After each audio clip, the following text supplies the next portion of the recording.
बिस्मिल्लाहिर्रहमानिर्रहीम अस्सलाम वालेकुम। 10th आर्ट्स 2.3 पहले लेक्चर के साथ आप लोगों के साथ हूँ। आप लोगों को स्मार्ट सिलेबस के निशान लगे हुए नज़र आ रहे हैं। क्वेश्चन नंबर 1 आपके होमवर्क का हिस्सा है। 7th और 9th क्लास वर्क, 11वां होमवर्क, 16वां और 18वां भी होमवर्क और 20वां क्लास वर्क। ठीक है बच्चों, ये जो क्वेश्चन है अज्जाए ज़रबी बनाइए या फैक्टराइजेशन कीजिए। ये हम लोगों ने 1.1 के क्वेश्चन नंबर 32 को करते हुए हम लोगों ने इस क्वेश्चन को समझा था, यानी इस क्वेश्चन को कैसे किया जाता है। और उसके बाद भी एक एक्सरसाइज के अंदर शायद 2.1 के अंदर हम लोगों ने इस तरह तरीकाकार पे काम किया और मैंने आप लोगों को मेंशन किया था कि आगे भी ये तरीकाकार आएगा। आप लोग प्लीज़ ये निशान अपने पास नोट कर लीजिए। बेशक वीडियो को पॉज करके आराम से लगा लीजिए और साथ में मेरी बात अगर सुन सकते हैं तो वो सुनते रहिए। अच्छा, मैं अब यहाँ कोशिश करूँगा कि मैं इधर ऊपर आप लोगों को यहाँ पर लिंक दे दूँ। ठीक है, तो इस लिंक पर आप जाइए और इस लिंक पर जाकर आप आराम से अपने उस लेक्चर को रिपीट कर लीजिए अगर आपको वो नहीं याद तो। ठीक है, अगर आपको वो लेक्चर नहीं याद तो ऊपर दिया गया जो लिंक था उस पर क्लिक कीजिए, जाकर वो लेक्चर पहले लीजिए। उसके बाद आप यहाँ आएंगे तो आपको क्वेश्चन समझ आएगा। आज हम लोग पहले 10 क्वेश्चंस कवर करेंगे और इंशाल्लाह अगले लेक्चर में अगले 10 क्वेश्चंस कवर करके इस एक्सरसाइज को 2 दिनों में ख़त्म करने की कोशिश करेंगे। पहले 10 क्वेश्चन में से हमारे स्मार्ट सिलेबस का हिस्सा 3 क्वेश्चंस हैं, जिसमें से 2 क्लास वर्क और 1 होमवर्क है। और इत्तफाकन दोनों ही क्लास वर्क वाले क्वेश्चन अगर करवा दूंगा तो होमवर्क वाला क्वेश्चन आप ऑटो कर सकते हैं, तो इसलिए मुझे अलग से करवाने की ज़रूरत नहीं है। ठीक है, तो मैं मतलब अपनी मर्ज़ी से क्वेश्चंस करवाने की ज़रूरत नहीं, मैं वही करवा रहा हूँ जो आपके दोनों क्लास वर्क का हिस्सा क्वेश्चंस हैं। ठीक है, तो ये मैंने आपके लिए क्वेश्चंस लिख के अपने पास रखे हुए हैं पहले से। पहला क्वेश्चन आप लोगों ने खुद करना होगा। मैं आप लोगों को वो तरीकाकार जो मैंने ऊपर लेक्चर का लिंक जो दिया है उसके साथ आई बटन के अंदर जो लिंक है उसके तरीकाकार के मुताबिक मैं यहाँ एक्सप्लेन कर रहा हूँ, वो जुमला बोल रहा हूँ। मुझे ऐसे 2 नंबर चाहिए जिन्हें माइनस करके 9 आए, ऐसे 2 नंबर चाहिए जिन्हें माइनस करके 9 आए और ज़रब देने से इस केस में 90 आए। ठीक है, अगर ये सवाल हो पहला तो मुझे ऐसे 2 नंबर चाहिए जिन्हें प्लस करके 9 आए और ज़रब देने से 20 आए। मुझे ऐसे 2 नंबर चाहिए जिन्हें माइनस करके 5 आए, ज़रब देने से 14 आए। ऐसे 2 नंबर जिन्हें माइनस करके 5 आए, ज़रब देने से 6 आए। इसी तरह अगर आगे चलता जाऊं तो ऐसे 2 नंबर चाहिए जिन्हें प्लस करके 5 है और ज़रब देने से 6 है। ये मैंने 12वें सवाल के लिए बोला है। और इसी तरह अगर 14वें सवाल पे बोलूं तो मुझे ऐसे 2 नंबर चाहिए जिन्हें माइनस करके 7 आए और ज़रब देने से 18 आए। ठीक है, तो आपने अगर वो लेक्चर देखा है, समझा है, तो फिर आप लोगों को ये बात समझ आएगी। अगर नहीं देखा तो प्लीज़ पहले वो लेक्चर देखिए, उसके बाद इस क्वेश्चन पर आइए। ठीक है, यहाँ ऊपर थोड़ा सा रफ लिखूँगा। अच्छा जी, अब पहले इस क्वेश्चन को सॉल्व करूँ, उसके बाद इस क्वेश्चन की तरफ जाऊँगा। इस क्वेश्चन को सॉल्व करने के लिए मुझे ऐसे 2 नंबर चाहिए जिन्हें माइनस करके 9 आए और ज़रब देने से 90 आए। तो देखिए मैं लिख के शुरू करता हूँ। जिन 2 नंबर्स को मल्टीप्लाई करने से 90 आता है वो मैं लिखता जा रहा हूँ। साथ में ज़ुबानी चेक करता जा रहा हूँ कि क्या इन्हें माइनस करके 9 आता है।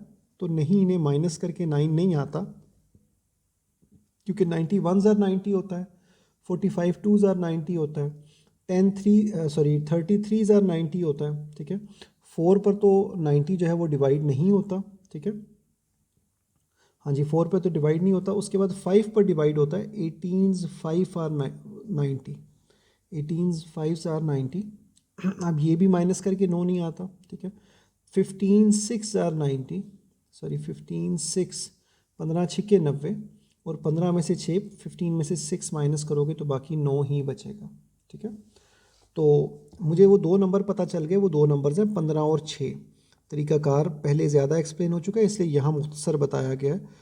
आगे वाला एक दफ़ा दोबारा एक्सप्लेन कर रहा हूँ। पीछे वाले के लिए आप वो वाला लेक्चर देख लीजिए। वैसे उस लेक्चर में आगे वाला भी है, लेकिन उसके मुताबिक तो फिर मुझे ये एक्सरसाइज करवानी ही नहीं चाहिए थी, लेकिन कुछ कवर करने के लिए मैंने कहा कि आप लोगों को कुछ क्वेश्चंस करवा देता हूँ। ठीक है, तो मुझे वो जो 2 नंबर पता चले यानी 15 और 6, तो मैंने ये 9 हटाकर उसकी जगह पे लिख लिया 15 माइनस 6। ये याद रखिएगा कि 15 में से 6 माइनस हो तो बाकी 9 ही बचता है। ठीक है, तो इसलिए 15 माइनस 6 तभी लिखने हुआ है क्योंकि वो 9 के इक्वल था। ये नहीं कि अपने पास से आपने नंबर चेंज कर देना। अब ब्रैकेट ओपन होगी तो बाहर ब्रैकेट के माइनस आ रहा है एक्स स्क्वायर, तो ऐसे ही ये माइनस आ रहा है, तो 15 जो प्लस था वो एक्स के साथ आएगा लेकिन माइनस होकर, 6 जो माइनस था वो भी एक्स के साथ आएगा लेकिन प्लस होकर, क्योंकि ब्रैकेट के बाहर माइनस हो तो ब्रैकेट ओपन करते हुए अंदर के निशान बदल जाते हैं। और अगर ब्रैकेट के बाहर ब्रैकेट बंद कर रहे हो और बाहर माइनस हो तो ब्रैकेट बंद करते हुए भी निशान बदल जाते हैं। ठीक है, ये रूल याद रखिएगा। अच्छा, अब आगे क्या करना है, पहले 2 नंबर्स में से अलग कॉमन लेना है। एक्स और एक्स स्क्वायर में से एक्स कॉमन निकलता है, नंबर तो एक ही लिखा हुआ है तो वो कॉमन नहीं ले सकते। एक्स स्क्वायर में से और एक्स में से छोटी पावर एक्स कॉमन आ गया, बाकी एक्स स्क्वायर में से एक्स बच गया और 15 एक्स में से एक्स निकल गया तो 15 बच गया। यहाँ पर x नहीं कॉमन आता बल्कि 6 कॉमन आता है, क्योंकि 6 इसको भी डिवाइड करता है और इसको भी डिवाइड करता है। तो यहाँ x बच जाएगा और यहाँ 6 15 90 होता है, 6 15 आर 90, तो इसलिए यहाँ पर 15 आ गया। अंदर वाली ब्रैकेट की जो रकमें हैं वो आप देख सकते हैं कि सिमिलर आई हैं, x माइनस 15 x माइनस 15। तो इसका मतलब है कि x माइनस 15 एक तो सिमिलर आने का मतलब है खुद से जो सिमिलर आई है कि हमारा ये क्वेश्चन यहाँ तक ठीक हुआ है। उसके बाद आप x माइनस 15 कॉमन ले लीजिए, बाकी आपके पास बच जाएगा x प्लस 6, ये वाला x प्लस 6, क्योंकि x माइनस 15 आपने बाहर कॉमन ले लिया। यहाँ से x माइनस 15 हटाया तो सिर्फ x बच गया इसमें से, और इसमें से x माइनस 15 हटाया तो प्लस 6 बच गया। ठीक है, तो इस तरीके से आपका x minus 15 into x plus 6 ये आपका फाइनल आंसर हो जाएगा और इसके साथ आपका सवाल ख़त्म हो जाएगा। ठीक है, अब अगर मैं 9वें क्वेश्चन पर जाऊँ, 9वें क्वेश्चन में जो मैंने रट्टा कह लीजिए जो तरीकाकार आपको समझाया हुआ है उर्दू में जुमला लिखवा के, वो यहाँ पूरा नहीं होता क्योंकि इस जुमले में तरतीब आगे पीछे चली गई है। ठीक है, तो मैं इसको सिमिलर बनाने के लिए, याद रखिएगा, मैं इसको सेम करने के लिए यहाँ से माइनस कॉमन ले रहा हूँ। ठीक है, जब माइनस कॉमन लूँगा इन तीनों नंबर्स में से तो ये जो एक्स स्क्वायर माइनस का है ये प्लस हो जाएगा, ये 7x जो माइनस का है वो भी प्लस हो जाएगा, और 98 जो प्लस का है वो माइनस हो जाएगा। ठीक है, 98 जो प्लस का है वो माइनस हो जाएगा, और इसके साथ मेरी अब सिचुएशन सही होगी। बाहर वाला माइनस फ़िलहाल इग्नोर कर दीजिए। ठीक है, जब क्वेश्चन पूरा हो जाएगा तो जहन में रखिएगा कि बाहर एक माइनस लिखा हुआ, उसका क्या करना होगा वो फिर इंशाल्लाह मैं उस टाइम आपको बताऊंगा क्वेश्चन पूरा करने के बाद। फिलहाल याद रखिए हमने माइनस कॉमन लिया तो ये प्लस 98 माइनस 98 हो गया, माइनस 7x प्लस 7x हो गया, minus x square plus x square हो गया। तो मैंने तरतीब भी सीधी करके लिख दी। अब इस माइनस को आप 1 मिनट के लिए भूल जाइए। ठीक है, और ये याद रखिए कि मुझे ऐसे 2 नंबर चाहिए जिन्हें इस माइनस को भूल जाइए, और ये याद रखिए कि ऐसे 2 नंबर चाहिए जिन्हें माइनस करके 7 आए और मल्टीप्लाई करने से 98 आए। ठीक है, तो मैं अब डायरेक्टली लिख देता हूँ कि 14 और 7 वो 2 नंबर्स हैं जिनको मल्टीप्लाई करने से 98 आता है, और अगर इन्हें माइनस करोगे तो 7 आता है। ठीक है, इस माइनस को भूले हुए आप, आपने एक्स स्क्वायर लिखा है, प्लस 7 की जगह आपने लिख लिया 14 माइनस 7, ये जो 2 नंबर्स आपने फाइंड किए थे। ठीक है, वो यहाँ लिख लिया, और साथ में एक्स भी है और माइनस 98। ठीक है, याद रखिए मैंने इस माइनस को भूल गया हूँ, फिलहाल मैंने इसका कुछ भी नहीं किया। अच्छा, ब्रैकेट खुल रही है तो प्लस है बाहर तो कोई साइन नहीं बदलेगा, 14 भी एक्स के साथ आ जाएगा और 7 भी एक्स के साथ आ जाएगा। उसके बाद उसी तरीके के मुताबिक यहाँ से सिर्फ एक्स कॉमन निकलता है, बाकी एक्स प्लस 14 बच जाता है, और यहाँ से माइनस इस दफ़ा याद रखिएगा माइनस आ रहा है। 7 के पहाड़े पर ये दोनों डिवाइड होते हैं, 7 के टेबल में दोनों आते हैं, तो 7 कॉमन आ गया, एक्स में से 7 एक्स में से 7 गया तो एक्स बच गया। इसी तरह 98 को जब 7 पे डिवाइड करेंगे तो 14 आ जाएगा। ठीक है, माइनस कॉमन लेने की वजह से ये एक्स प्लस हो गया और 98 भी प्लस हो जाएगा क्योंकि आपने माइनस बाहर लिखा है, तो दोनों साइंस प्लस हो गए। अब याद रखिए अंदर वाला निशान रकम सेम आई है, यानी एक्स प्लस 14, तो वो एक्स प्लस 14 सेम आने का मतलब ये है कि आपका जो क्वेश्चन है वो यहाँ तक ठीक हुआ। अब आप एक्स प्लस 14 कॉमन लेंगे तो बाकी एक्स माइनस 7 बच जाएगा। यहाँ तक तो हो गया आपका नॉर्मल क्वेश्चन, जिस तरीके से आपने ये वाला क्वेश्चन किया। एक स्टेप ये माइनस कॉमन लेने वाला एक्स्ट्रा हुआ है, वो यहाँ पर नहीं था।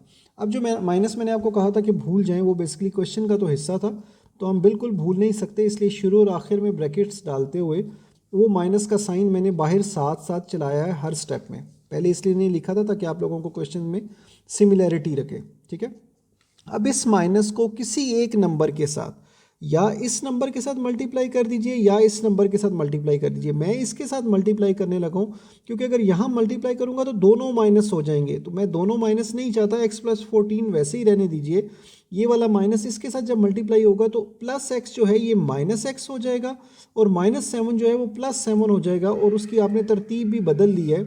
ये वाली बात मैं रिपीट करता हूँ, एक तो माइनस दोनों के साथ मल्टीप्लाई हो रहा था, जब बीच में मल्टीप्लाई आ गया तो इसका मतलब है चाहे आप इसके साथ मल्टीप्लाई कर लें चाहे इसके साथ इसलिए नहीं मल्टीप्लाई किया क्योंकि अगर इसके साथ मल्टीप्लाई करता तो दोनों माइनस हो जाते, तो ज़रा लिखने में नंबर मुश्किल हो जाती। ठीक है, तो इसलिए मैंने क्या किया कि इस माइनस को इससे मल्टीप्लाई किया, जिससे क्या हुआ -7 प्लस 7 हो गया।